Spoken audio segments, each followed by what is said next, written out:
love your sport too. You're an Arsenal fan, right? Yeah, huge Arsenal fan, which is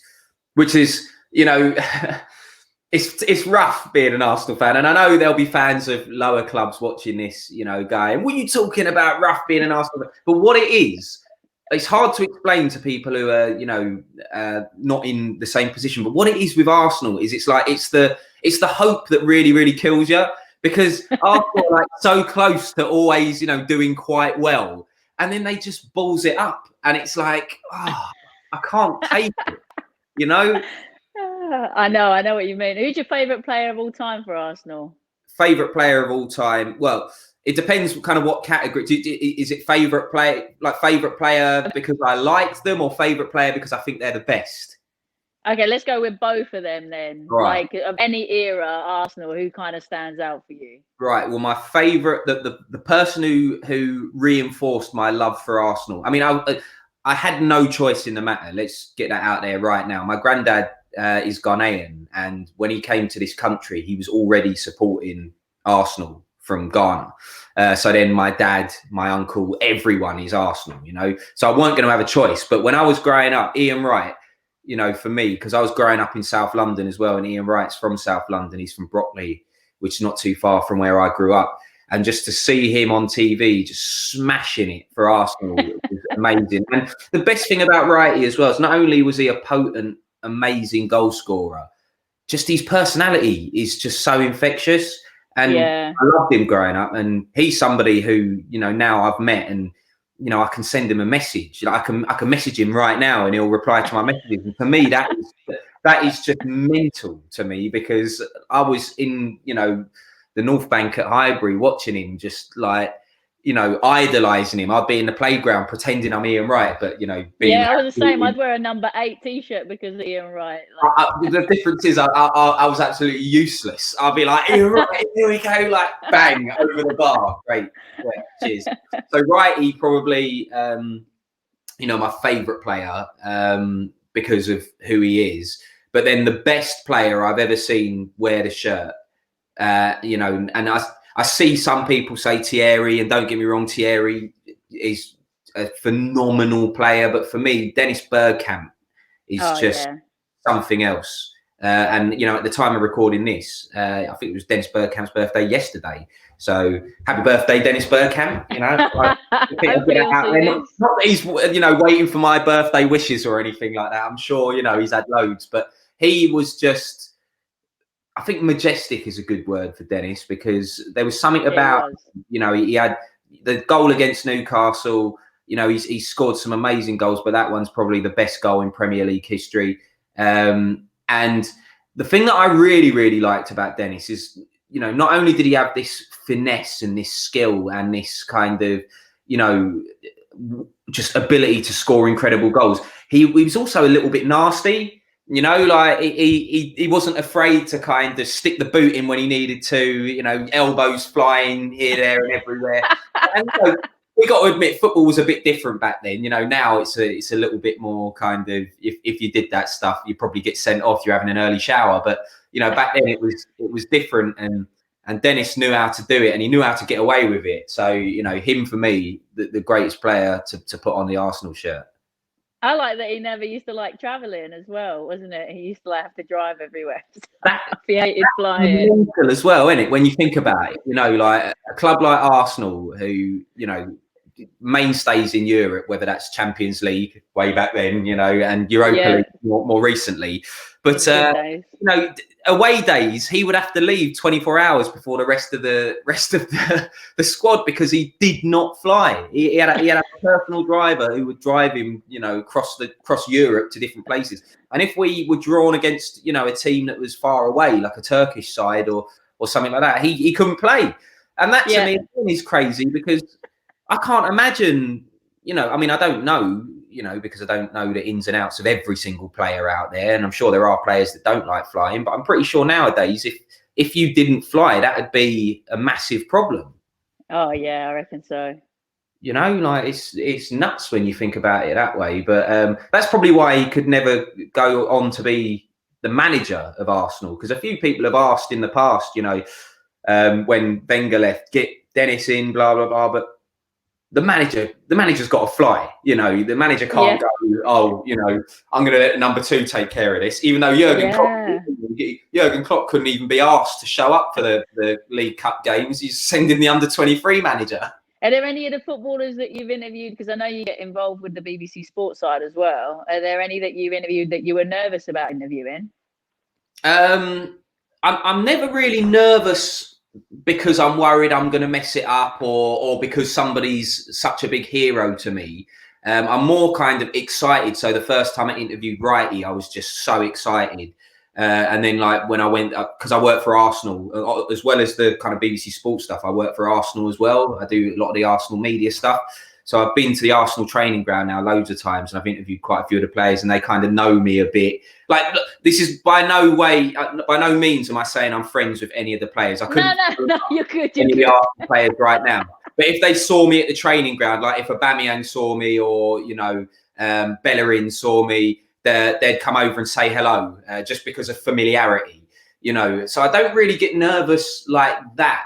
But when I interviewed Raheem Sterling, I was nervous because it was around the time when things were just starting to change for Sterling, where everybody had just got fed up of the press vilifying him and, you know, like just basically being idiots. That, you know, the press were just writing like crap articles about him. That's polite of you. Well, just like, you know, he bought his mum a house, and like they're still finding ways to critique him about it. Or, you know, he buys his clothes from Primark or H&M, and they're moaning about it. And I'm like, well, you'd moan if he was wearing expensive gear. You'd moan now that he's wearing, you know, affordable stuff. Just let this young guy live his life. But it was around the time things were starting to change. So there was loads of interest around Sterling. So I was excited to do the interview for that reason. But equally, I knew, because we did the interview at St George's Park, the home of the England team, because England were about to play. Can't remember who they were playing, but it was basically like the media day. And so we're waiting for him to come in. We're in the futsal hall in St George's Park, me and the camera guys and the producer. So we're just chatting, you know, shooting the breeze. And there's a few players around. And how it works on the media day is there's kind of like huddles around the players. So like Jordan Henderson was over there, and he had like a big press huddle around him. And then, you know, over there you had not Joe Hart, bloody hell, his name's totally Jordan Pickford. That's the one over there doing a interview. And then we had Sterling exclusively as well. It weren't a huddle. It was like he was coming just to do a chat with us.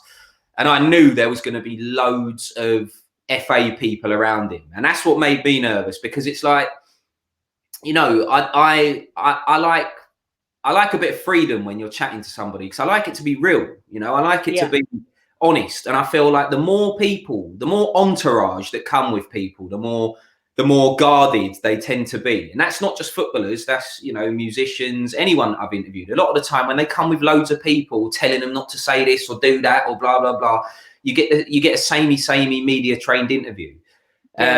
So Sterling came and he sat down, and as soon as he got there, I'll never forget, it's so weird, I looked around and there was like about 10 other people who'd just come out of nowhere, and they were all kind of like, you know, PR people, agents, blah blah blah, and they all just huddled round.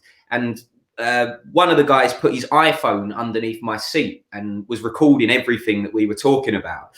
And like, you know, I felt like saying, you know, I'm not trying to trick this guy. In fact, I was really looking forward to doing that interview, because, you know, I don't think at that time Sterling had been interviewed by many people like me, in terms of, you know, I'm not a football journalist, and I'll never be a football journalist. I do a football show on a station which is synonymous with football journalism, but I hate the idea of anyone thinking that I'm like, you know, digging for dirt in the same way. Not all, can I just say that right now? Not all football journalists do, but a lot of those football journalists do. For me, I just wanted to sit down with this guy, have a chat, and just, you know, for him to relax. I wanted to talk about music, his upbringing in Jamaica, his favourite food, whether he eats a lot of that Jamaican food, whether he's, you know, learnt from his mum and stuff like that.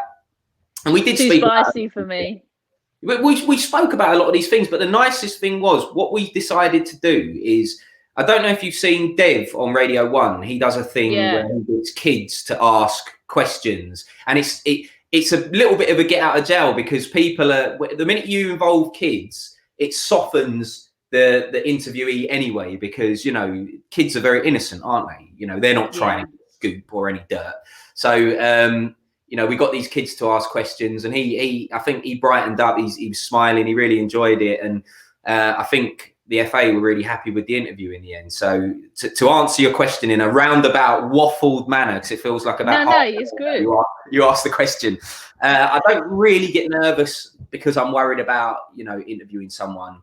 But I got nervous for that reason, just because I knew it was a big deal for everybody involved, and ideally, you know. No, that's fair enough.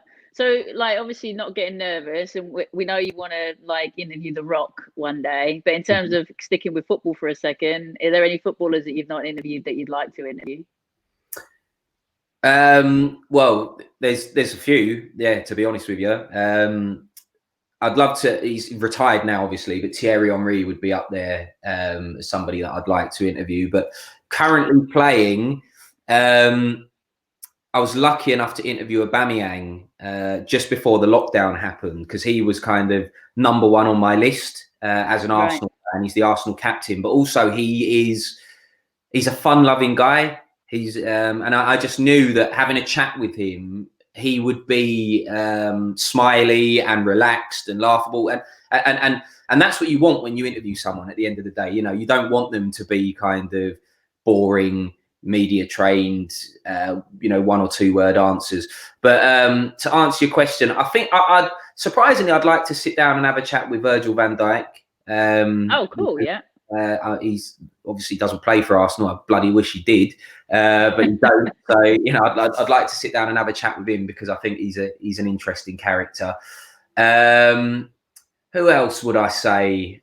Just trying to think, going through the team now.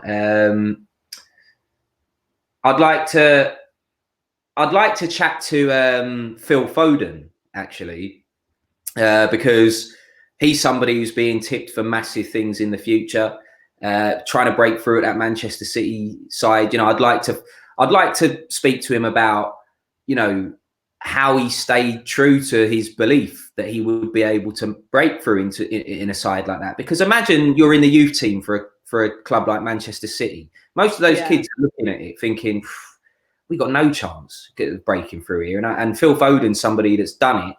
And, you know, Pep Guardiola's always waxing lyrical about him. That must be crazy in itself. You know, imagine that, the greatest football manager out there saying how good you are. That would be absolutely nuts. So I feel like chatting to Phil Foden would be a good one. And it's weird, because like part of me wants to speak to kind of like the big established players that are already doing it. But then there's another part of me that wants to shine a light on those guys that are making the breakthrough. Firstly, because, you know, their story hasn't been told properly yet. But secondly, the less media trained people are. And I don't say this because, like I say, I'm not trying to catch anybody out, because, and I understand the reasons why people have to be media trained and that. But like the interviews are just so kind of boring half the time when they are media trained. So, you know, when they're young and they're a little bit raw, you tend to get better interviews out of them. So Mason Greenwood would be someone that I'd like to talk to as well, because he's looking like he's going to be an unbelievable talent up at Manchester United, unfortunately for me again. But, you know, with my neutral hat on, I can appreciate what Man United have got there.